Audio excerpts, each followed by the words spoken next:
Welcome back to another episode of Arkansas Minds. I am your host, Joe Cline, and today we're out at Chaffee Crossing and we're going to be doing Vendor Vibes, which is a podcast episode where I interview a couple of different vendors, asking them about their products. So the real question is, do you believe in Bigfoot? Real question is, as long as you keep buying, I believe in him. You keep buying, I believe. So I'm curious, I'm putting you on the spot. Can I tell if this is a vegan product versus like a regular baked good? I don't think you'll be able to. I am very curious about these balloons that you just told me about. Yes, these are reusable water balloons. You said Pokemon. Yes. Were you into the whole Pokemon Go phase? 2016. Summer of 2016. Yeah. Oh, how I remember it. We feel like Fort Kids is going to be a really great fit for all the other things that are happening on the riverfront too, so that we can really develop that area. I hope you guys enjoyed this episode. I know I did. Let's dive in.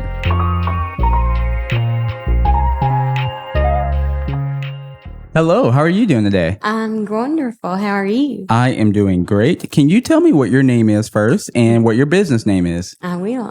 Gail Johnson. My business is Johnson Jelly, Jams, and Junk.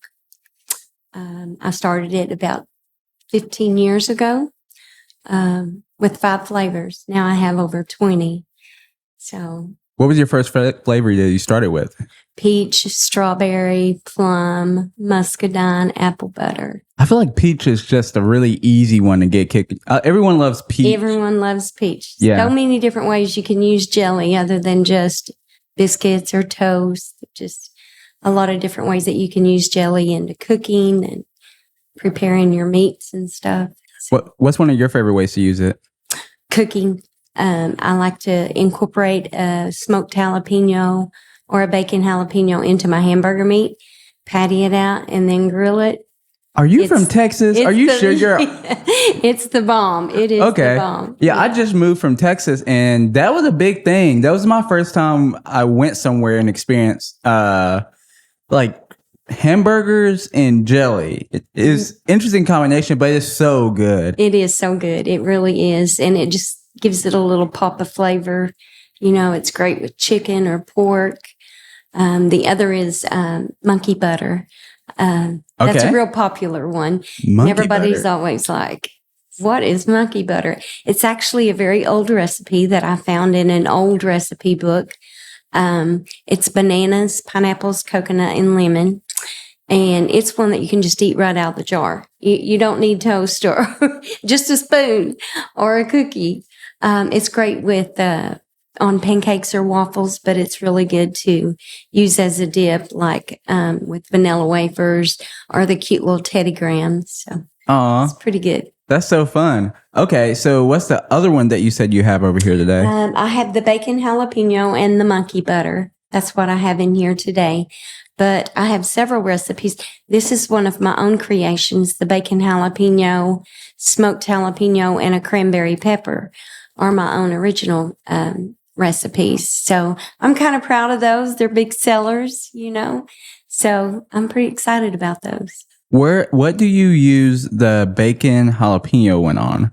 Okay, it's great over cream cheese, but like I said, it's great on hamburgers, hot dogs, any type of meat you fix on the grill. It's great to just put it on that. It's also good on hamburgers, baked potatoes. I've put it on scrambled eggs, breakfast burritos. Oh. I've put it in my cornbread batter. Now that's really good in the cornbread batter. And like if you do like Mexican cornbread, it's really awesome in that because it can kick it up to a whole new level. In your beans, chili, about anything really. We put it on nachos, pizza, just about anything. I mean, it sounds really good, especially on hamburgers. You'll have to come over there and get you a sample of it. I definitely will. Okay, I'm gonna come over and try. I think the monkey butter. Monkey butter. That's a funny name. Where did the name come from? It pairs great with peanut butter, and it's good on waffles or pancakes. I'm sure that the monkey butter come from bananas. I usually tell the kids that I make the monkeys pick the bananas. That's how I come up with the flavor. But actually, like I said, it's an old recipe. I got it out of an old recipe book. So it's not one of my new creation. It's an old flavor. So, Okay. So if someone is not here today, yes. where can they find these? Where can they go pick this up? I am on Facebook under Johnson Jelly, Gems, and Junk. I'm also under my personal Facebook, Gail Johnson. I live in Lavaca, so they could get me down there, and that's about all. Yeah, and catch you at the farmers market Yeah, or yeah, farmers I and artisans. Do you go to the farmers market downtown? Yes, I do every Saturday. I do several events such as this. We do lots of holiday events. Like from November or October on, we're booked solid. Wow. So What do you mean by holiday? holiday events? Like holiday markets, like there's one out at K. Rogers Park, fall bazaars and fall festivals, Okay. like I such as understand. that. Yes. We'll be in Greenwood July the 4th for the big fireworks show.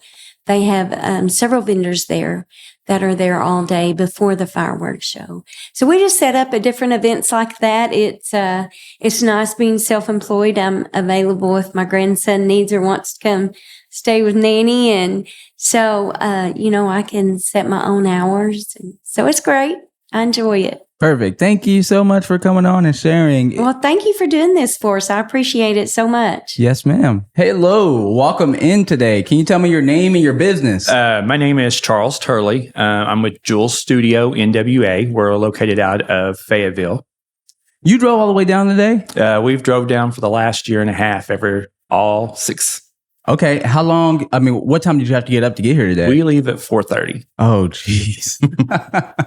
You guys are committed. Yes. Oh, Yes, my we are. goodness. Okay. Can you tell me a little bit about the different things that you do? We got started just, as something to do, crafts and expanding on stuff. And we started getting some people wanting scrapbooks. So one of the things that we do is I like a scrapbook, journal book, recipe book. They're expandable. They have paper in them that are craft worthy, that you can write on it and won't bleed through. You can actually take your recipes or whatever you want. You can either glue them on, write them in, and then all the rings are expandable so that as the book grows and you get more stuff in, you can get bigger rings, and then you can just get local paper to continue growing the book. So is that that's wood there? That is actual wood that's been cut out, and then we hand stand and finish. So, I mean, we've got like probably 30, 40 different designs right now that we're going with. This was actually got started. It's for a journal that a couple of ours that got married, they're using it. And as they travel, they put their postcards and write little stories and put pictures in it of their adventures since they've been married. So that's kind of how that got started. It's almost like an advanced coffee table book. Exactly. It's that's a good way to put it. And then, the moms like it for recipe books because they're able to write their stuff in and then add a sheet in and pass it down. So, oh yes, that's so sweet. Yeah. So I'm imagining if you get married, your daughter and your mom gives you a recipe book that she's collected recipes from for the last 40 years. I mean, that's a good gift going into marriage. grandmas love them. Yeah, that's awesome. Yeah. Okay, what else do you have? So then we also do laser cut puzzles. So they're a 100-piece puzzle. And it's just different pictures and things that we find that people like or we like. And then we put them onto wood, and then they are cut so that it's actual a puzzle. Wow. So it's 100 pieces. Wait, so how do you transfer the image to is this wood? Yes, it's wood also. I don't know if you'll be able to see it, but I can open one up just so you can see what it looks like. Where you're at right now, you're in frame. So wow. It's actual. Yeah, let's check this out. Oh, that is so cool. Oh, okay. Do you do... So we can pick the image, or we have the images, and then we actually press them into the wood. Oh, wow. And then they're coated so that it kind of seals them up a little bit. And then it will cut the pieces out of it once the picture's together. You just cut the pieces out and it creates the puzzle. That is really cool. So we can do some personalized. It just depends on pictures, but that's something we're getting into. Okay. pictures that have a lot of white in it don't like to transfer very easy. So you have to kind of play with it, but it can be done. And then we started doing one-of-a-kind Christmas ornaments. So they are laser cut and finished. And then we either add glitter, stain, or just other materials to it. And then they are put together and it creates a set. And this is one of our ornament sets for the manger scene. Wow. And that's really cool. So we've got probably 300 or 400 ornaments out here right now. And then we do resin jewelry. So we actually create our own colors and design jewelry for different pieces. That's awesome. So is this your full time? No, this is just part-time job. We also have greeting cards. I didn't bring any of those, but we actually do greeting cards. They're a little greeting card that a picture can be put on. You can write on the back. So not only is a card that it goes to them, it has your message, but it can be kept as a picture afterwards for a little bit longer than just a regular plastic or paper card. How'd you get into this? Something to do. We're both pretty creative, and it's just like we just kept getting into let's try this. And actually the laser was a Father's Day gift a few years back from my boys, because I told them it's something that I wanted to do. And then it started piling up, and it's like, what are we going to do with all this? So then it had to go somewhere. Yeah. And then when I was talking to you earlier, we have had a lot of requests for Bigfoot stuff. So you came by the booth and you had seen. So we're actually doing Bigfoot journals for people to write into. We've had people wanting scrapbooks. We got cookbooks. We've got those. Magnets, bottle openers. So the real question is, do you believe in Bigfoot? Real question is, as long as you keep buying, I believe in him. You keep buying, I believe. It just, I was really surprised the people that started asking. And then we made one thing and then another and another. And it's just like, well, I want to try this. Let's go make one of these. Let's take that and see what happens. So it's kind of fun. That's awesome. Okay, where can people pick up your product if they don't come today? If they don't come today, we are on Etsy under Jewel Studio NWA. Also, you can find us on Facebook, and we're getting an Instagram account up. So pictures are limited right now, but we're getting there. It's just something that, as it's grown, we've decided, okay, we've got to do something else. So please come and visit us. Find us on Facebook, wherever. Send us a message. Let us know that you're seeing us. Quick last question, because you said Etsy, and I'm curious about your business on there. How is that done for you? And when did you get started with that? This is our almost 2 months, so slow. Okay, but that's what everybody says. It's slow for a while. People's got to find you, and then it starts picking up from there. That's why we keep coming out here to Chaffee. We're hoping that as more exposure we get out here, we give out cards and stuff that gets them to our pages, and then that hopefully will let us expand up some more. Yeah, that's awesome. Well, thank you so much for coming on. Thank you for having us. Thank you so much. Yes, sir. Hello, how are you doing today? Hey, I'm doing good. Thanks, Joe. Yes, can you let me know your name and your business? Okay, yeah. My name is Cynthia Rogers, and my business is Mimi Spicy Pretzels.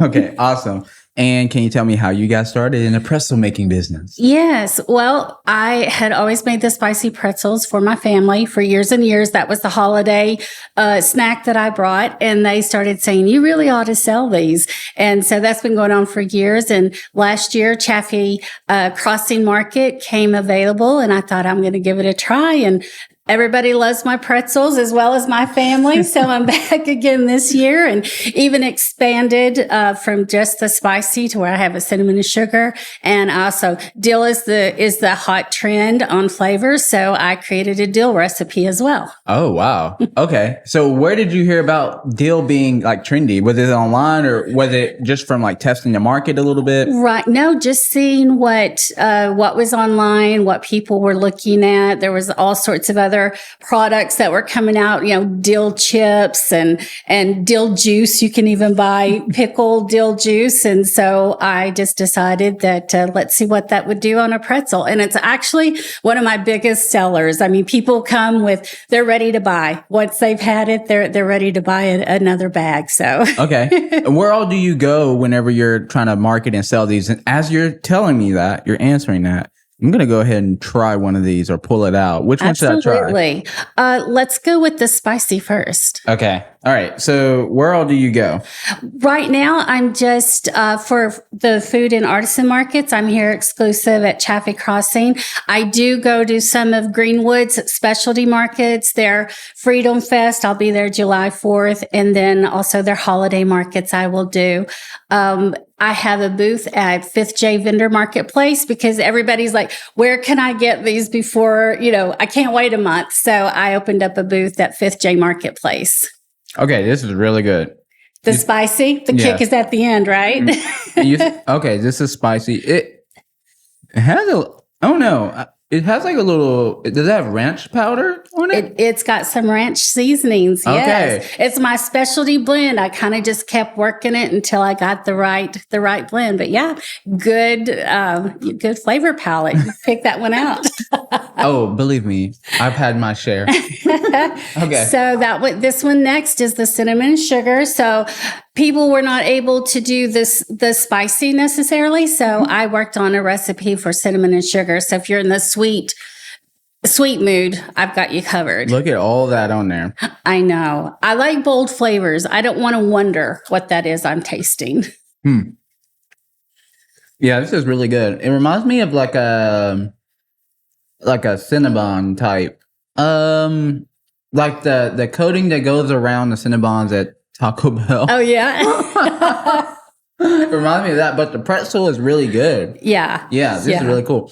Where do you get all of your food wholesale from? I mean, your pretzels, like, do you get them at Sam's Club? Actually, Aldi's. Aldi's is, I really like their pretzel. And so that's the one. I feel like it's just the right crunch and it really holds up to the process that I do for the flavoring. I feel like Aldi is the new craze. Like it was Trader Joe's, but we don't have that here. Right. And now it's like Aldi. They have great deals. I love Aldi's. Yeah. Okay. You can get all kinds of things that you don't see elsewhere there. So yeah, it's one of my favorite places. So now we have the grand finale. We have the grand finale, the hot trend of the deal. Okay. You're going to want that whole bag. So I just brought you a whole bag. And so, I did ask you what the name of your business is at the beginning, right? Mimi Spicy Pretzels. Okay. So this is how many of these do you think you sell? That one is getting to be a very big seller. So I would say, actually, I mean, it depends on what is your flavor profile. Do you like spicy? Do you like dill? Because they're all so different. A lot of times they just buy, my customers will buy one of each because they're all so different in flavor. It just depends on what mood you're in. Those are the ones that at midnight, if I'm going to have a snack, I go see if I've got a bag of those. Okay. Yes, I really do like that one. How do you get that taste on the pretzel? Yeah, I just have a process that I go through. I have my spice blend that I've made up and tweaked throughout the years. And I actually sell my spicy mix as a mix. And I put that in oil, like a good canola oil, and then just let the pretzels marinate in that so it absorbs all of that good flavor. So this reminds me of, I used to work at a coffee shop. Oh, yeah. I did that for a bunch of years. And something that we would do on our food menu is we would take like Lay's chips, plain, no seasoning. And we would add like our own different mixtures. And so the one, that one tastes very similar to one of the mixtures we would do. It'd be like ranch powder, sugar, and some other different things. I think these would be really... Have you thought about bottling just the seasoning and selling that? I am doing that with the spices, with the spicy. Okay. I have not, because it was kind of interesting because last year when I did it, I was just going to dabble to see if this is something I would like to do because I've got a normal job, you know, Yeah, 8 to 5, yeah. well, more than 8 to 5 job kind of thing. But, so I was supposed to just dabble last year to see if I liked this. Yeah. And before the summer was over, it was like business expansion. I had 2 more flavors. I'd gone to, yes, people received it. I get so much joy from that for people enjoying them. So it's not even like I'm out there trying to sell. I love to talk. I love to smile. I love people. So I'm just out there having a good time. And if you want some pretzels, I got those for you. Yeah. Well, thank you so much for coming on. And Thank you for the opportunity. I'm not just saying this because I'm on camera. Yeah. These are actually really good. Yeah. I'm going to have to be careful. Like just sitting on the couch with a bag of these, watching a Disney movie with my kid, the bag's going to be gone. Right. I've got a Facebook page, Mimi Spicy Pretzels, and people will say, I opened them and like, I don't know what happened. They were gone. They were supposed to last me, but they didn't. Where all can people go to find everything? To buy if or see what all you have going on. It's here at Chaffee Crossing, the Food and Artisan Market, and the Greenwood Specialty. I've got the Freedom Fest. I've got the Fall Festival that will be coming up there. And if they want to go to 5th J Marketplace, I've got a booth set up there. Well, thank you so much for coming on again. Thank you. I appreciate it. Yes. Hello again. For people who don't know why I said again, I didn't press record, but now we're recording. Can you tell me what your name is and what your business is? Yes, my name is Sarah Strom, and I am the president of Fort Kids Children's Museum here in Fort Smith, Arkansas. Can you tell me all about the museum? Because I'm excited and I know other people are as well, but maybe everyone doesn't know exactly what it's about yet. Yeah, so Fort Kids Children's Museum, it's a 501c3 that we established here in Fort Smith. We have 15 hardworking parents that are building this space as a place to engage both adults and kids. And it's really a space for interaction. So all the exhibits that we're going to have are going to be hands-on. It's a 20,000 square foot space, and there's really nothing that's going to be in there that kids can't touch, that they can't play on, that they can't look at. And while the kiddos are playing, the adults in their lives also get to engage. So something that I've noticed about Fort Smith culture, I'm new to the area. I just moved here recently. Welcome. But my wife is from here. Yes. And speaking of my wife, there's a lot of stay-at-home moms. Have you noticed that here? Yeah, there are. And I feel like, just parents in general, we're always looking for ways to engage our kiddos, whether you're working, whether you're stay at home. We have this, time with our kids, and especially like brain development. So I'm a counselor, and that's kind of how all of this came to be with Fort Kids. I talk to kids a lot, and then I'm a mom of 2, and I really just saw this need for play because kids process emotion through play. Are you from here? I am from here. Okay, and then how long have you been a counselor? A counselor. So I've been a counselor for 5 years. Okay. Yeah. It's really cool being able to kind of take a look at things whenever you're just kind of raising your kids from the perspective of what someone like you recommends. Like I remember when we first had our kid, we only have one kid, we were looking at what some of their brain development looks like and some things that they can understand at this age, some things that they can't understand. And that's a huge thing. Even when it comes to like physical touch. Absolutely. And touching things, like that's super important to recognize that. Yep. And then to feed into those types of things that are new to the kid. Absolutely. Or maybe overwhelming at sometimes, and realizing what's overwhelming. Yes. So, speaking of overwhelming, Fort Kids Children's Museum really wants to place an emphasis on any sensory sensitivities that kids may have. And that starts from a really young age. So we're going to have like a sensory playroom as well. Mandy Chilton is our exhibits. She's kind of our exhibits expert, and she's a pediatric physical therapist. Oh, wow. And she earns Learn, Play, Grow here in Fort Smith, along with her co-worker, Jennifer Marley. And we just feel like the more that we can create a space, not just for one type of kiddo and their learning preferences, but for all kiddos, and really encompass all types of learning preferences, because every child learns differently. Yes. And it's helpful for the parent to actually see how your child learns and processes their world, so that you're not only learning, about your kiddo from a space of what their interests are, but you're learning how they like to engage. Yes. And so we're going to have sensory rooms. We're also just going to have things that really help with engagement so that parents, adults, grandparents, aunts, uncles, whoever they might come to the Children's Museum with can also engage with them. I'm so excited for this to open. When are we looking at, what timeline are we looking at for getting this all out to the community? Right now we are in a really big capital campaign. So we have to raise $16.3 million. Okay.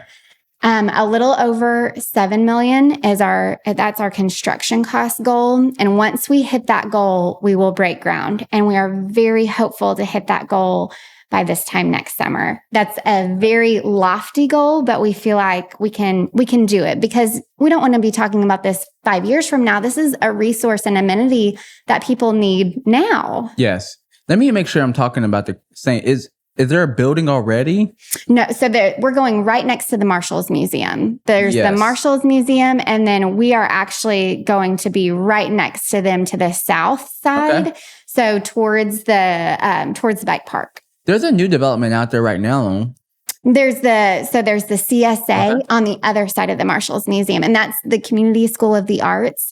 And they're doing, they do all types of, theater, music classes. And we feel like Fort Kids is going to be a really great fit for all the other things that are happening on the riverfront too, so that we can really develop that area. Yes. Okay. That's really, really cool. Yeah. Okay. It's so exciting. It is. 40% of children's museums come in as redevelopment projects for downtowns. Like they help revive downtowns because the more we go downtown, the more we're going to eat downtown. So also this has an economic driver as well to really put money back into our community instead of needing to go elsewhere for entertainment. We want to create, a vibe in Fort Smith that is family friendly where people want to stay in town and do stuff here. Yes. Yeah. And I'm for that overall with the state, right? Yes. Not making people feel like they have to go elsewhere to do something successful or live or achieve a lifestyle that's totally doable here. Yeah. I feel like if people are more aware of things like what you're doing, and things that or lifestyles that they didn't even know they were able to do, then it's going to make them stay here in Arkansas and even in Fort Smith. Fort Smith is an awesome place. Like I said, we just moved back from Texas and we moved to Fort Smith because we saw so many things. My wife heard about what the museum opening up. We heard about the art school. We heard about everything that's going out here. And to us, that makes us want to come. That made us want to come here and be a part of what's happening. So thank you for being one of those people who are spearheading all the projects here in Fort Smith that makes this place nice for everyone. I feel like one of the great things about Fort Smith is our community. It's the people here. It's the people that want to, pour back into this special place that we call home, whether you're from here or whether you've moved here, like it eventually becomes a home in your heart. And we really want to create a thriving atmosphere within this place so that, our kids grow up and want to live here and work here and join the workforce and, make it a better place. And it's a generational impact. How can people be a part? So you can always, follow us on Facebook, Fort Kids Children's Museum. You can follow us on Instagram, Fort Kids Children's Museum. We have a website that you can go to, which is fortkidschildrensmuseum.com. And, on our website, we have places for volunteer opportunities. So you can sign up to be a volunteer. There's also a space to donate. And if you donate, we are just, any amount is helpful, especially, at this phase in the game whenever we're so early on. But any amount is just, we're grateful. And also, for those that want to volunteer, the gift of time is the biggest gift we could ever give. So the gift of time too is just, it's so impactful. So we do community pop-ups. We're here right now, with our community outreach team, Marie Holland and Stephanie Pizza, and they're doing a fort building competition here at the Chaffee Artisan and Farmers Market. And we're so grateful to be out here. We have monthly pop-ups, so you can always, come to our monthly events. Our next one is going to be June 26th at the library. And we're actually doing, a Portuguese language class for kids. Wow. Yeah. Well, thank you so much for coming on. Thank you so much for having me. I really appreciate it. And I'm really grateful. How are you doing? I'm good. How are you? I've said How are you doing so many times today already? bet. Yeah. And everyone's probably tired of hearing me saying, how are you doing? Okay, can you tell me your name and your business? My name is Mallory, and I have Mallory's Vegan Bakery. Okay, how did you get into vegan bake products? So I've been baking since I was a little kid. I used to bake with my grandma and my dad. I became vegetarian in 2015 and discovered I had a dairy allergy. And so I decided to start baking dairy free because you can't find vegan products everywhere. It's kind of a I've heard that quite a bit. That is really hard. And even when there are places that are kind of labeled vegan, you have a hard time because you don't know if they cooked it like with the same, like some of the same utensils and things. Yeah. Isn't that a thing? Yeah. Okay. Like cross-contamination. Yeah. Yes. And I guess those are for like the hardcore people. Yes. Okay. Because I'm guessing every person isn't that way, or are they? I don't think so. I think some people are. There's a lot of people that have allergies though. Okay. So like a dairy allergy or allergy to anything that comes from a mammal. Okay. So when it comes to baking these products, what comes into your mind or what comes into play whenever you're buying products? What's some of the things you have to look to stay away from when you're reading the labels? So to stay away from, well, I just read everything to make sure there's nothing listed in there that can't be like milk. Milk is in everything. Okay. But I look for stuff that's certified vegan. Or if it says plant-based on there, I try to make sure all the sugar is organic. Because if it's not, it can be filtered through bone char, which is weird. Okay. What?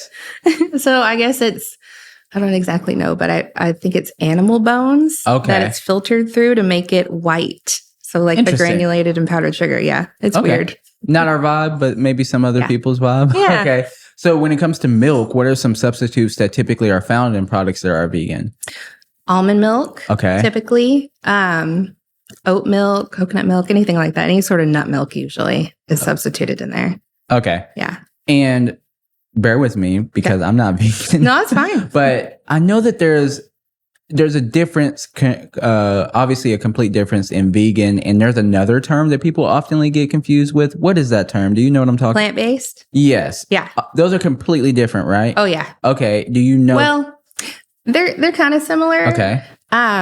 Plant-based, I think it's just mainly you eat more plants, less animal products. Okay. And then vegan's totally like you don't use leather, nothing from an animal, no honey, anything like that. So they're hardcore. Vegan people are pretty hardcore. They're the hardcore ones. Yeah. Okay. You're the hardcore one. Yeah. Okay. Okay. So what do we have here today? So I have sugar cookie bars that have a homemade strawberry jam in the middle. And then I've got a gluten-friendly oatmeal cream pie. Awesome. Okay. And can I try one of these? Of course. Which one should I try? Whichever one you want. Okay, let's do this one. The strawberry. Mm-hmm. What is it again? It's a sugar cookie bar that has strawberry jam in the middle. Okay. Homemade strawberry jam. So here's what I'm interested in while I'm pulling this off. Yeah. Is there are a lot of products that you try, right? When it comes to being sensitive to food, and you can clearly tell. Yeah.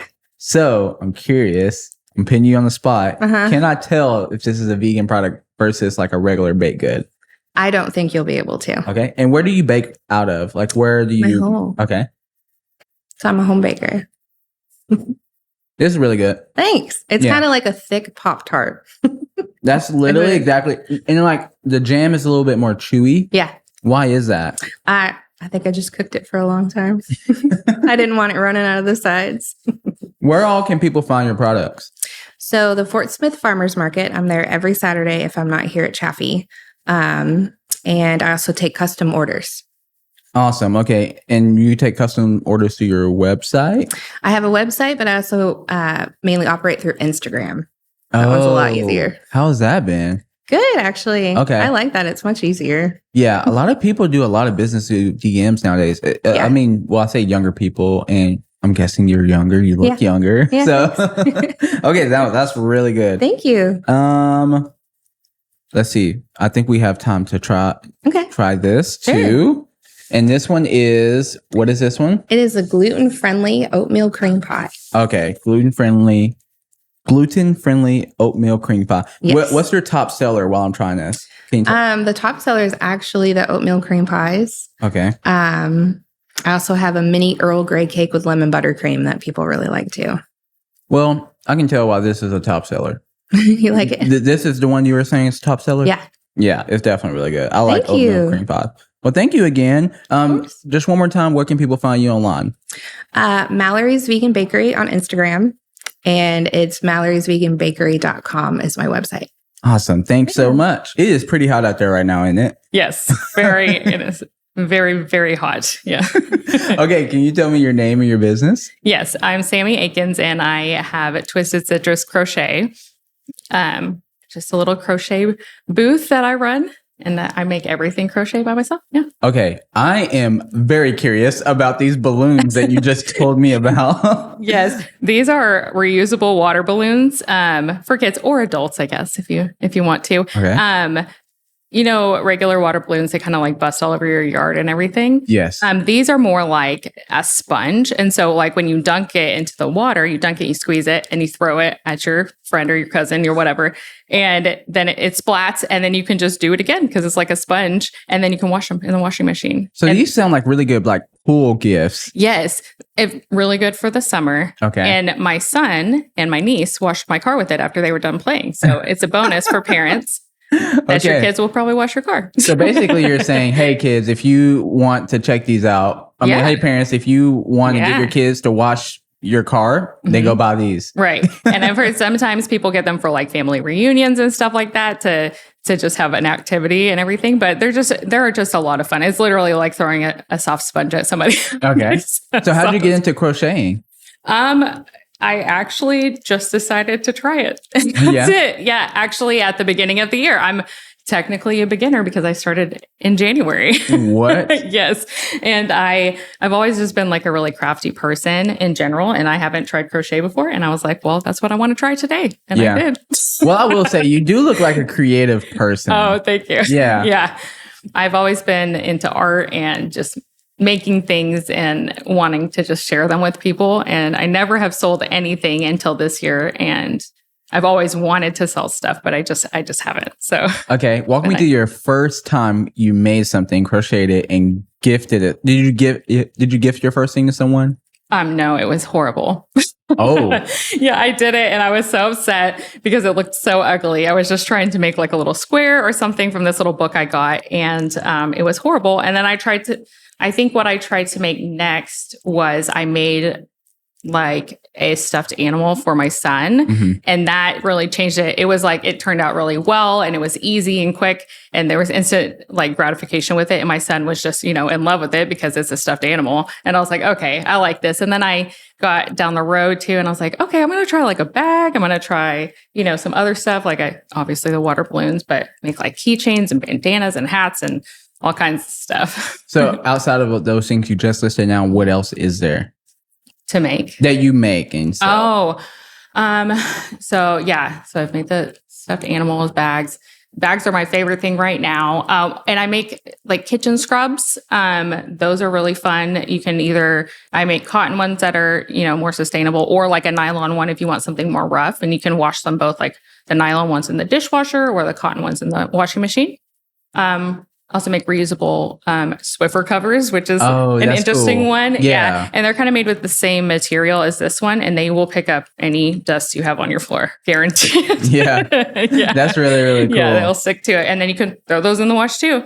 Plant hangers, also make those out of cotton material so they don't stretch very much. Like hanging, plant baskets that hold your pot. Yeah. That's really cool. Mm-hmm. Where can people find you online? I'm on Instagram, and I don't have like a public Facebook, but I do have like a Michael's Maker's Place store where I sell a lot of the plushy animals, and I'm going to get some of my bags and stuff on there as well. I just have the plush ones on there for now, or my email. And my Instagram is Twisted Citrus Crochet. That's awesome. It, yeah. Thank you so much for coming on. These things look really cool. Yeah, thank you. Hello, how are you doing today? I'm doing pretty good. How are you doing? I am doing well. Can you tell me your name and your business? So I'm Eldoju Jones. I'm part one of Chilitukla Studios, along with my husband, Todd Jones. Okay. And we're both local artists here. Okay. And just for people like me who maybe don't know how to spell that, can you spell that out for me? It's CHULATVKLO, and it's Choctaw. So a lot of times when the words are anglicized, the U and the V's are interchangeable. So a lot of times when you see English written Choctaw words, you might see a U, you might see a V, but it's always the U sound. Oh, okay. Yeah. That's awesome. That's pretty cool. That's interesting. Okay, can you tell me about what type of mediums you guys mainly focus on? I think primarily we do a lot of painting and ink work drawing. My husband also delves into like some woodwork. He's got like a couple of flags that he's done, where he'll, shave them out and then paint on them. Okay. And he also builds stuff too. He worked in carpentry for a long time. So, he also does that. So that's primarily what we do: ink work, painting, and woodwork. And, I'm also a graphic designer by trade. Wow. So I do a little bit of that on the side as well. Okay, when did you notice that you kind of had this creative spark? I think, and I'm speaking, he is currently manning the booth right now. Yeah. So I'm speaking for both of us. I think both of us started very young, like as children, and we have a similar experience where, I think we started our little artistic careers very young in elementary school. We would, do little drawings for milk money. Like I remember I would draw like mostly animals and Pokemon for quarters and stuff like that. And the same could be said for him. I think he drew a lot of cars and motorcycles. Okay. That was a lot of what he did in school. You said Pokemon. Yes. Were you into the whole Pokemon Go phase? I was, yes. 2016. Summer of 2016. Oh, how I remember it. I almost could remember the exact date, but I don't. I remember that. It was a big deal. Yeah. It was a lot of fun. Going all around state trying to catch Pokemon. Yeah, I remember I was in San Antonio at the time, and it is, it's incredibly hot. It's Texas. Yeah. And people were out and about. Like, I was worried that people were getting like heat stroke. Yes, yes. Walking around in the Texas sun just to get their Pokemon. Are you from here? I'm a military brat, so I've lived a little bit of everywhere. I lived in Hawaii. I've lived in Texas. We're actually right now, my husband and I live right over the border in Oklahoma. Okay. We're based in Muskogee. Okay. So you traveling and everything, has that inspired your art in a creative way or in a different way than before? Like every place that you've gone, have you taken over some of those elements and then kind of put it into your art? I would like to think so. I'm interested in a lot of different things, and I think that really, I think that does like impact your art. When you just have, in no way would I consider myself like a Renaissance woman, but I'm fascinated by so many things. So awesome. It kind of, I think that it's hard for that not to impact your art. Where can people find your art other than here? And I'm going to pick up this one right here. I really like this one. This is pretty cool. My husband does. He's very good at, I think, as a married artist couple, it's fun because we're similar but also different. It's very complementary. And we're good at different things. Yeah. So I think that's a good thing because I couldn't really vouch to say this about him, but I'm a very competitive person. Yeah. And so it's good that our work, I mean, you can see right here, our work is different. These are my two pieces, and then he sent me this one to take with me. Of the car, yeah. Yeah, he's very good at cars and architecture. So he does a lot of buildings. He does house portraits. I think this is customizable. So he'll do a lot of custom portraits of people's vehicles or houses and stuff like that. I like portraits. I really love, I've done a lot of pet portraits. I love painting animals. Yeah. We're both, as far as socials, I think I'm an Instagram girly. Okay. So I'm over there. He's on there. I'm at, Deju Art, DZSO Art. And you can find him there. And I believe my husband has a website that he uses also as a portfolio. Okay, and they can find that link. Yeah. Okay, awesome. Thank you so much for coming on and sharing your art. If anyone's interested, just go over to your Instagram, right? Yeah. That's primarily, like my art portfolio. Okay. Yeah. Awesome. How hot is it outside right now? Too hot. Too hot. Yes. Okay. Well, you said you were telling me right before we started rolling, you bought 2 bags of ice. I did, and they melted in 5 minutes. Oh my gosh. It is ridiculously hot today. Yeah, it's so hot. I'm glad I'm not out there. I'm doing everything from in here. You're the smart one, because I bought a second shirt, changed my shirt just so I wouldn't be soaked in sweat. Oh my gosh. Okay, can you tell people your name and your business? Yes, I'm Caitlin Hoover. I'm the co-owner of Healing Moon Farm and Soapery. Awesome. And what type of soaps? And do you farm? Because I hear farmery. Yes. Yeah, we do both. So we do all natural, non-toxic products, and we do handmade soaps, shampoo bars. We also farm. We do organic pasture-raised chicken eggs. Okay. And we're about to install a 30-foot by 96-foot long hoop house so we can extend our growing season and have way more veggies. What? Yes. Tell me more about this. Okay. So there is a grant program through the USDA, NRCS, and that's I'm going to get it wrong, Natural Resource Conservation something. Okay.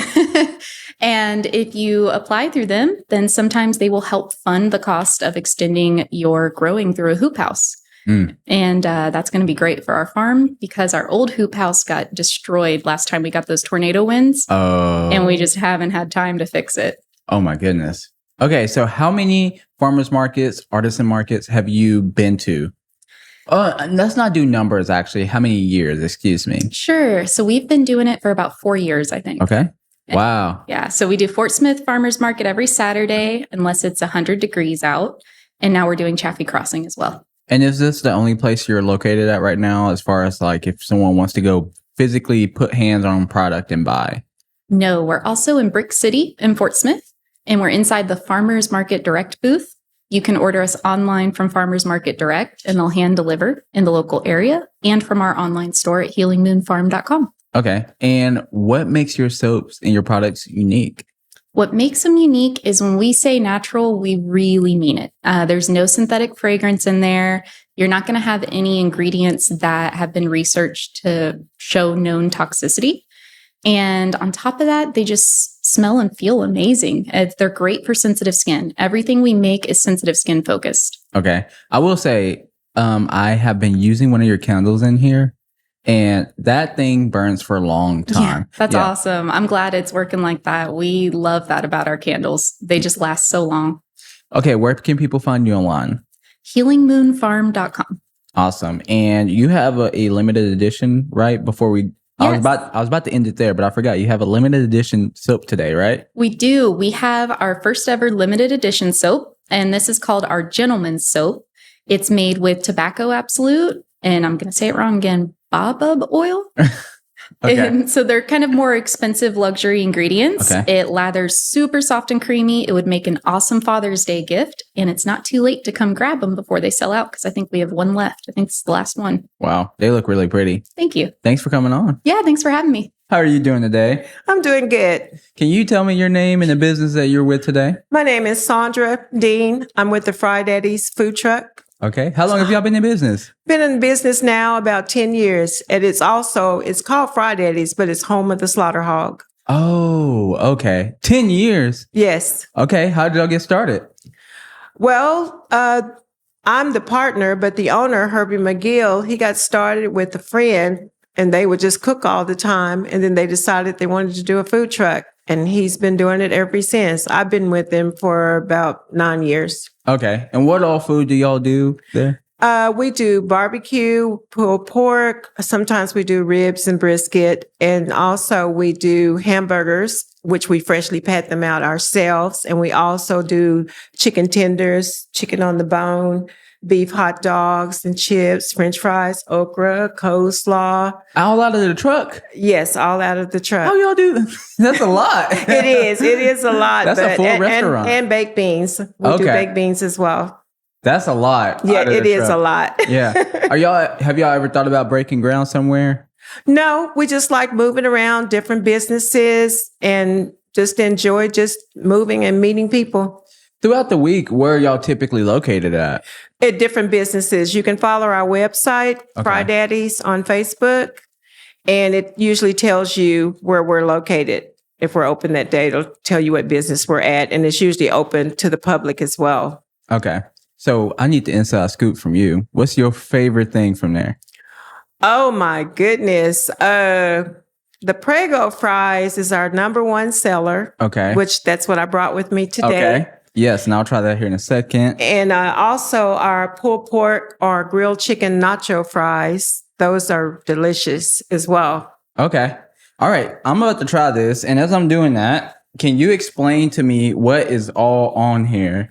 Okay. We have French fries, starting out with French fries. And then we shred pulled pork on top of that.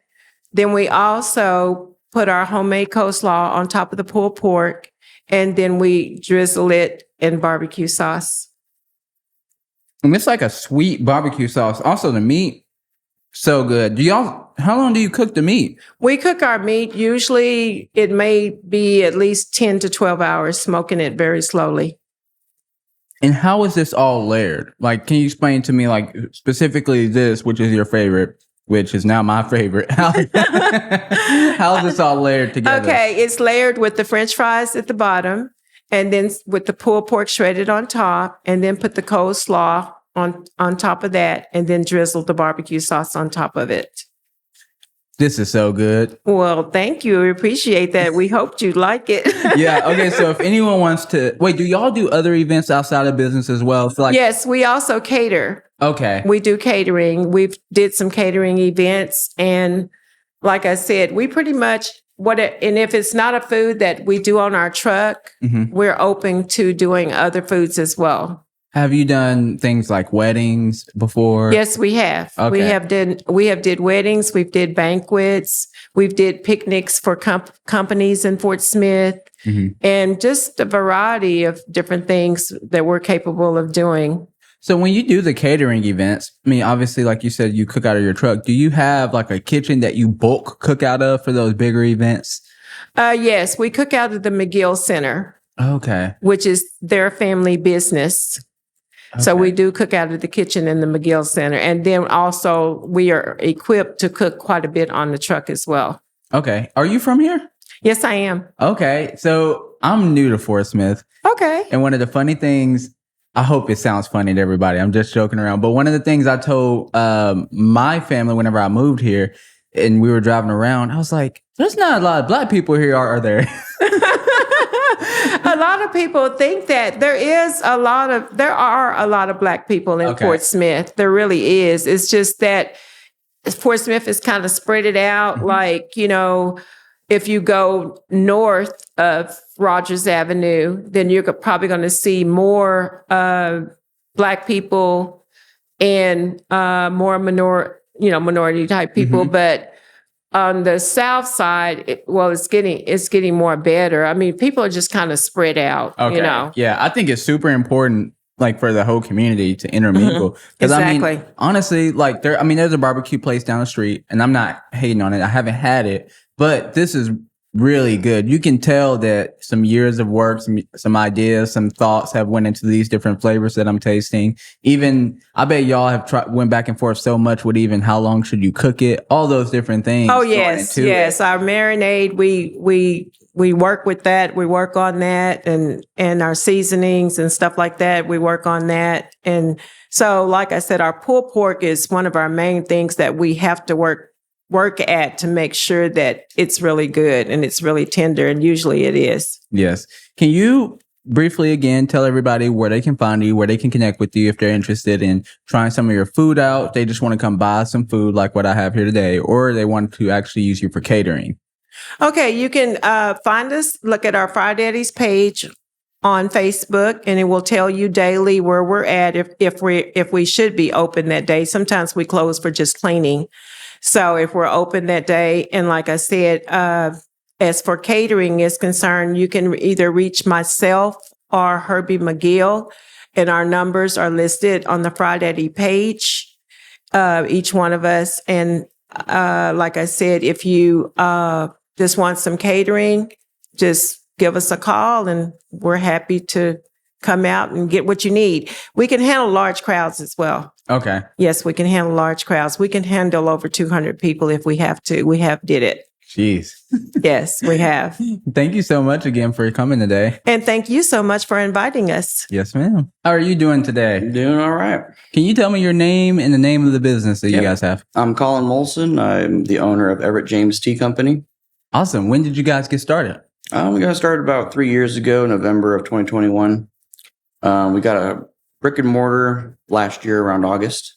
What got you interested in tea? I've always been a big tea drinker all my life, and I've been a line cook for like 8 years now, and kind of got tired of it, so decided to do a tea shop. Just follow my passion. Where do you source all of your tea from? We get it from a wholesaler that sources it through local farms around the world. Mainly estate teas, which are top shelf, high quality stuff. Okay. So it's like highly regulated, so it's the best of the best. We do our own herbal blends because those are pretty much the easiest things to do. Mm-hmm. Black tea, oolongs, green tea, that needs to be done at a higher production. So we get those through a wholesaler. Hopefully one day we can start doing our own black teas and stuff like that. Yeah, that'd be cool. But they're really high quality and love every one of them. Okay, so let's talk about one thing I wanted to talk about was caffeine intake. So, because a lot of people aren't very well educated on caffeine in teas. So, can you explain some of the teas that do have caffeine? Which ones are higher caffeine intake? Mm-hmm. Yeah. So, the high ones are black tea, some oolongs. Oolongs are a very broad category. Some are on the black side, some on the green side, some in the middle. And then matcha. It is a green tea, but it's a green tea powder, so it's like a concentrate. Okay. So it's kind of like a tea espresso, pretty much. Okay, I would call it pretty much the closest thing I could say. Yeah. Okay, pretty good. Yeah. What do I have here? That is a black peach tea. So tea does have quite a bit of caffeine, but it's a slower intake. It's not going to be like right in your face like coffee is. It's going to like slowly give you the caffeine that you need. Okay. Yeah. I'm gonna give this a try. Oh, yeah. The peach comes in on the back end, I feel like. Mm-hmm. Before it just tastes like regular tea, but then you get that sweet peach. You can almost like taste the skin of the peach on the back end. Yeah. Yeah. It's very naturally flavored. It's very good. That's really good. And what do you have here on the table? So we have our peach black tea and then our large retail bags. And then we have black currants, which is my personal favorite. So black currant is very similar to blackberry in taste, but it's a bit more tart and intense, which is the way I like it. I like more tart teas. It's really good, especially ice, but it's also very good hot as well. That's awesome. Okay. And where can people pick up these products if they're not here today? Okay. So we have a tea shop. We do all sorts of drinks. But the address is 1914 Rogers Avenue. We do tea. We do coffee, espresso drinks. We do frozen lemonades, frozen energy drinks. What else do? We do muddles, Italian sodas. So pretty much we're just a beverage place. Okay. But we do sell food like paninis. Sometimes we'll do soups, pasta salads, stuff like that. That's awesome. Well, thank you so much for coming on. Thank Where you. can people find you online? Online at EJTs on Facebook and on Instagram. Can you tell me your name and the name of your business? Okay, John Coates. I'm with JKC Sellers. Awesome. And you guys are just right down the street here, right? We are, yeah. Just on Ellis Street out here in Chaffee Crossing, just basically a block down the other side of the street from everything down here is going on today at the Artisan Market. And when did you guys get started? I made wine at home for years. And then we decided like 7 or 8 years ago that we'd, look into, opening a winery. And so we, the rest is history, as they say. We found the building and redid it. And we opened actually 5 years ago, March. Wow. So, yeah. And how's the business been since you opened? It's been good. Not having ever done this before, you don't know. And then, of course, we had the 3 years of COVID, but we got through that and it's doing good. It's doing good. How do you source your products? We do not have a crush. So we don't crush our own grapes. We don't have a vineyard, but we can get juice from anywhere in the world. Okay. So we get it in right now. We have California, Washington State, Chile, Italy, and New Zealand. We've got juice from all those places that we made into wine. And when you say juice, just to some people who may not fully understand everything, what It is the juice of the grape, and we've got from a Chardonnay to a Cabernet Sauvignon, Merlot, Malbec. We've got a half dozen different varietals, and then some flavors thereof. Of each one. So yeah. Correct me if I'm wrong. I'm gonna try to break this down. But typically, the way that it works is you have the vineyard where they grow the actual fruit, right? The berry, and then from there you take that fruit, berry, grape, and you crush it, right? And you get the juice. Once you take the juice, you mix it with other things, and then you're called fermenting, right? You're fermenting at that point. Basically, the only thing you have to do at that point, and actually don't even have to do it, is it because it will ferment by itself, because there's always some yeast even on grapes on the vine. But we do add a very specific yeast depending on what we're trying to get out of the wine flavor profile and such. But yeah, that's pretty much it. You add the yeast to it, you let it ferment. We call it racking. So we'll take it from one container to another one, get all the lees, which is the sludge, if you will, off the bottom of it. And then it clarifies the wine, makes it clearer. And then, wait until it gets the right taste profile that we're after. And then we bottle it and sell it. Okay, awesome. And speaking of bottling, selling, we have a bottle here. Can you explain to me what we have? Yeah, so this is our Zach's. It's named after my son, Zach, and he wanted to have a Malbec named after him. So that's actually juice from Chile. And so we've got a Chilean Malbec that was made right here in Arkansas, right here in Chaffee Crossing. Awesome. And then what do I have here that I'm about to try? You've got sangria over there. So sangria is basically just wine, lemonade, and a bubbly soda. We happen to use Sprite. We've used Twist Up before, 7-Up. And then we put fruit into it, let it marinate, if you will, overnight. And then we remove the fruit per health department regulations. Can't sell it with the fruit in it down here. So we remove the fruit and then bring it down here and sell it by the glass, over ice. It's specifically what it's made for is a hot summer day. This really tastes kind of to me like something that you would have on a special occasion, like kind of something you would serve at like a wedding or something like that. Yeah, it could be. It just depends. We use it more for like backyard barbecue stuff, truthfully. But no, you can enjoy any of our wines or our drinks at virtually whatever you want to enjoy it as. Okay. I don't think there's anything that's like, oh, you can only serve that, with this, or whatever. But yeah, it just depends on what people are having to eat, the menu, and then the venue that they're, having it at. Yeah. But yeah, we enjoy all of our wines at different times during the year. And speaking of venues, you guys don't only stop at the winemaking business, right? You open up your place. Yes, we open up our place for weddings, wedding receptions, birthdays. We've had a live mariachi band, at a wedding reception one time. It was just so much fun. But yeah, we've had people actually, get married and have the reception, right immediately following the marriage ceremony. That's awesome. Out there. So yeah, it's been a lot of fun. So if someone wants to come down and either, I guess, buy a bottle of wine, taste, just have a glass of wine, or rent the venue, how can they do all those things? Where can they go? So they can get in touch with us via Facebook. At JKC Cellars, and the Cellars is CELLARS, so like a wine cellar. Our email is Vintner, who's a winemaker, at jkccellars.com. They can call us on our phone, but we're not at the winery every day, so leaving a message on it's kind of problematic because we're not there and don't get it sometimes. But you can leave us a message on Facebook or on via email. Awesome. And we'll get back with you and go from there and see what happens. But we are open Thursday night for Thirsty Thursdays, and then Friday, Saturday, and Sunday. Okay. So currently. Well, thank you so much for coming on and talking. No, I appreciate it. And this is delicious, by the way. Well, good. We appreciate it. Thank you.